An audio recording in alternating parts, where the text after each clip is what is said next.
इस वीडियो में दी गई जानकारी ओनली फॉर एजुकेशनल पर्पस है। ये नोटबुक और विकिपीडिया से ली गई है। कृपया कुछ भी मेडिसिन और ट्रीटमेंट लेने से पहले डॉक्टर की सलाह जरूर लें। खुद से मेडिसिन और ट्रीटमेंट ना लीजिए, ये जानलेवा भी हो सकता है। Thanks bye team MD team. नमस्कार दोस्तों, वेलकम फ्रेंड्स। एमडी टीवी में फिर एक बार आप सबका स्वागत है। आज हम लोग जानेंगे एक खास एंटीबायोटिक इंजेक्शन के बारे में जो कि रिजर्व की श्रेणी में रखा जाता है। बहुत सारा एंटीबायोटिक से काम नहीं होता है, उसी कंडीशन में डॉक्टर द्वारा इसको हॉस्पिटल में या क्लिनिक में यूजेस किया जाता है। ये घर पे यूजेस करने के लिए इंजेक्शंस नहीं है। इसको कैसे यूजेस लिया जाता है, कौन सा रूट में देना चाहिए, कितने डोज में देना चाहिए, इसके जो मुख्यतः यूजेस है वो क्या है। उस इंजेक्शन का नाम है पिप्जो इंजेक्शन। पिप्जो इंजेक्शंस एक ब्रांड नेम है। पिप्जो इंजेक्शंस के अलावा और क्या क्या ब्रांड नेम मार्केट में मिल सकता है, कितने मात्रा में देना चाहिए, कितने प्राइस हो सकता है, सब कुछ आज पूरी डिटेल्स में जानेंगे। पूरी वीडियो के साथ बने रहिए, पूरी जानकारी लीजिए, क्योंकि आधा अधूरा जानकारी जानलेवा भी हो सकता है। चलिए वन स्टेप लर्न अब एडवांस मेडिकल नॉलेज की तरफ बढ़ते हैं।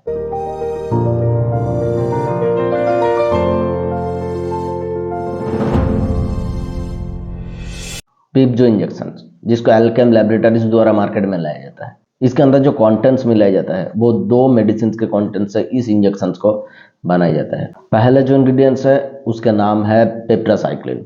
पेप्टासाइक्लिन इसके अंदर मिलाया जाता है। हर प्रकार के इंजेक्शंस के जो डोज आते हैं उसके अकॉर्डिंग ही पेप्टासाइक्लिन मिलाया जाता है। दूसरे जो इंग्रेडिएंट्स है वो है टेजोवेक्टम। टेजोवेक्टम भी इसके अंदर मिलाया जाता है। इन दोनों के कंटेंट से ही पिप्जो इंजेक्शंस बनाया जाता है। पिप्जो के अलावा और कई तरह के भी ब्रांड नेम मार्केट में मिल सकता है, जिसके अंदर पेप्टासाइक्लिन और टेजोवेक्टम इन दोनों के कंटेंट्स मिल सकता है। पिप्जो तो सबसे पॉपुलर ब्रांड नेम है। पिप्जो मिल सकता है, टेजोमैग मिल सकता है और टेजोर इंजेक्शन भी मिल सकता है। ये मुख्यतः 3 ब्रांड नेम मैंने बताया, और कई तरह के भी बहुत सारे ब्रांड नेम हो सकते हैं।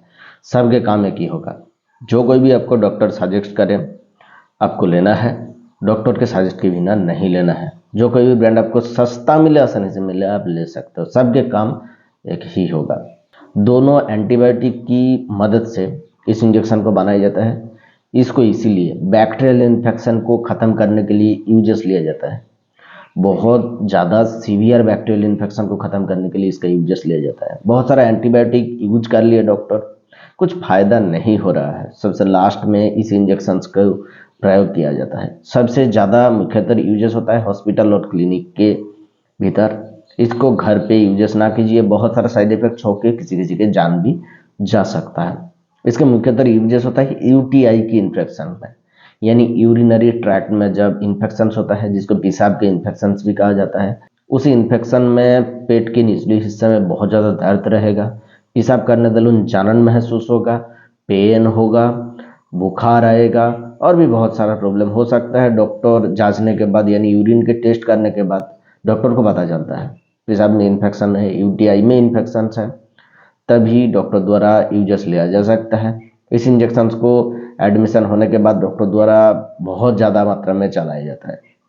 आरटीआई यानी रेस्पिरेटरी ट्रैक्ट में कुछ भी इन्फेक्शन हो गया हो, रेस्पिरेटरी ट्रैक्ट में सीवियर पर्याय में चला जाता है, न्यूमोनिया की प्रॉब्लम हो, ऐसे प्रॉब्लम को सॉल्व करने के लिए इस एंटीबायोटिक का यूजेस लिया जा सकता है।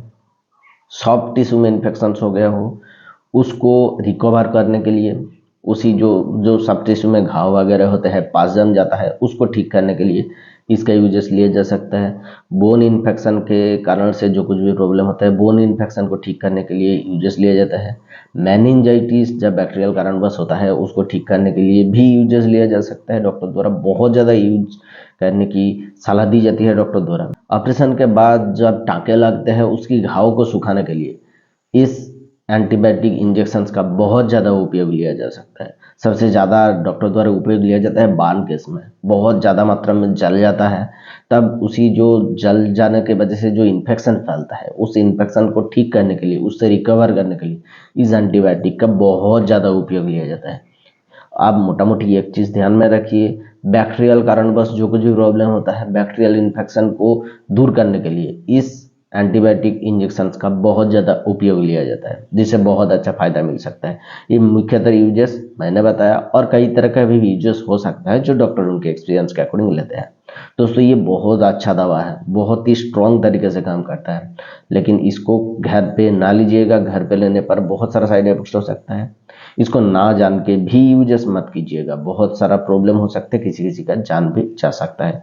डॉक्टर अच्छे से जांचने के बाद ही ये मेडिसिन प्रिस्क्राइब करते हैं, बहुत सारा चीज़ों को ध्यान में रखा जाता है, उसके बाद ही ये इंजेक्शन दिया जाता है। इसको लेने के बाद साइड इफेक्ट्स में से मुख्यतः एब्डोमिनल पेन हो सकते हैं, यानी पेट में दर्द हो सकता है, गैस्ट्रिक इरिटेशन बहुत ज़्यादा बन सकता है, वीकनेस लग सकता है, भाटिक रोग की सिम्टम हो सकता है, मुखों में सूखा सूखा पानी यानी ड्राई माउथ का प्रॉब्लम हो सकता है। ऐसे ही बहुत सारा प्रॉब्लम साइड इफेक्ट्स देखा जा सकता है। स्किन रैशेस भी हो सकता है। जब भी आपको कोई अनडिजिरेबल साइड इफेक्ट्स मिले, आप तुरंत ही इंजेक्शन को बंद करवा के डॉक्टर से मिलिए, जो कि आपको बेहतर ट्रीटमेंट दे सकते हैं, इस इंजेक्शन को चेंज करके या इसकी डोज एडजस्ट करके। दोस्तों डोज सबसे महत्वपूर्ण पार्ट होता है, जो कि मैं हर वीडियो में बताता हूँ। डोज रोगी का एज तथा रोग का सीवियरिटी के ऊपर निर्भर करता है। खुद से डोज ना लीजिएगा, डॉक्टर देखने के बाद, जांचने के बाद ही कैलकुलेट करके इंजेक्शन का डोज खास तौर पे देते हैं। खुद से ना यूज कीजिए। इसकी जो नॉर्मल रिकमेंडेड डोज है, एक एडल्ट व्यक्ति को 100 mg पर kg के बॉडी वेट के हिसाब से दिया जाता है पर डे, उसको डिवाइडेड करके दिया जा सकता है। मैक्सिमम जो एक एडल्ट व्यक्ति को दिया जा सकता है वो है 10 ग्राम। 10 ग्राम की इंजेक्शन मैक्सिमम पर डे दिया जा सकता है, इससे ज़्यादा नहीं दिया जा सकता, किसी किसी के जान भी जा सकता है। इसको खाने से पहले भी डॉक्टर द्वारा दिया जा सकता है, खाने के बाद भी दिया जा सकता है। इसको सिर्फ IV यानी इंट्रावेनस ही लगाया जाता है। जब डायरेक्ट पुश किया जाता है तब स्लो पुश किया जाता है, यानी उसको डीजल करके वाटर के साथ, डिस्टिल वाटर के साथ स्लो पुश करके दिया जाता है। NS RL DNS ऐसा ही कुछ फ्लूइड के साथ भी डिजोल्व करके दिया जा सकता है, स्लो करके दिया जा सकता है। वो डॉक्टर डोज के कैलकुलेट करके देते हैं, और कितने मात्रा में, कितने मिनट में कितना ड्रग देना चाहिए वो डॉक्टर ही डिसाइड करके देते हैं। खुद से ना यूजेस कीजिए। दोस्तों इसको यूजेस करने से पहले कुछ कुछ ड्रग्स का ध्यान रखा जाता है, यानी किन ड्रग के साथ ये इंटरेक्ट कर सकता है। वारफेरिन जिस पेशेंट का चल रहा है हो, वारफेरिन के मेडिसिन यानी एंटीकोआगुलेंट का मेडिसिन, उसको देने के बाद इस इंजेक्शन को दिया नहीं जा सकता, बहुत सारा साइड इफेक्ट्स हो सकता है। एमिकासिन इंजेक्शन जिसका चल रहा हो, यानी एमिकासिन एंटीबायोटिक्स इंजेक्शन जिसका चल रहा हो, उसके साथ भी इस इंजेक्शन को दिया नहीं जा सकता, बहुत सारा साइड इफेक्ट्स हो सकता है। फ्लूसेमाइड जिस पेशेंट का चल रहा हो, यानी डाययूरेटिक मेडिसिन उनके जिनके चल रहा हो, उनके साथ दिया नहीं जा सकता, बहुत सारा साइड इफेक्ट्स हो सकता है। और बहुत सारा मेडिसिन है जिसके साथ ये इंटरेक्ट कर सकते हैं। ये मुख्यतः मेडिसिन मैंने बता दिया। इसको किन किन पेशेंट में देने से पहले सावधानियां रखना बहुत ज़्यादा जरूरी होता है। पहले आते हैं प्रेगनेंसी और ब्रेस्ट फीडिंग मदर में। हालांकि प्रेगनेंसी और ब्रेस्ट फीडिंग मदर में ये सेफ माना जाता है, फिर भी गायनेकोलॉजिस्ट के परामर्श के बिना इस इंजेक्शन को नहीं दिया जा सकता। अल्कोहल के साथ वैसे ही सेफ माना जाता है, लेकिन अल्कोहल पीना बुरी बात है, अल्कोहल के साथ ना दीजिए तो ही अच्छा है। 15 साल से नीचे बच्चों को इस इंजेक्शन को नहीं दिया जा सकता। 4.5 का इंजेक्शन आते हैं, 2.25 का इंजेक्शन आते हैं, ऐसे ही बहुत सारा डोज में आते हैं। डॉक्टर देखने के बाद, कैलकुलेट करने के बाद ही बच्चों में यूजेस लेते हैं। खुद से ना यूजेस कीजिए। और जिनके सीवियर किडनी डिजीज के प्रॉब्लम हो, यानी किडनी फेलियर की समस्या हो, उनमें नहीं दिया जा सकता। हार्ट फेलियर की समस्या में डॉक्टर के सलाह के बिना ना दीजिएगा। लिवर फेलियर की समस्या में भी डॉक्टर के सलाह के बिना ना दीजिएगा। इनके कंटेंट से पहले भी कोई एलर्जी रह चुका हो, उनको नहीं दिया जा सकता, मौत भी हो सकता है किसी किसी को। दोस्तों आज पूरी डिटेल्स मैंने जाना पिप्जो इंजेक्शन के बारे में। अगर वीडियो अच्छा लगे तो लाइक कीजिएगा, और हमारे चैनल को जरूर सब्सक्राइब कीजिएगा ऐसे ही मेडिकल रिलेटेड वीडियो बनाने के लिए। मिलेंगे अगले वीडियो पर, तब तक के लिए सुरक्षित रहिए, अच्छे रहिए, धन्यवाद।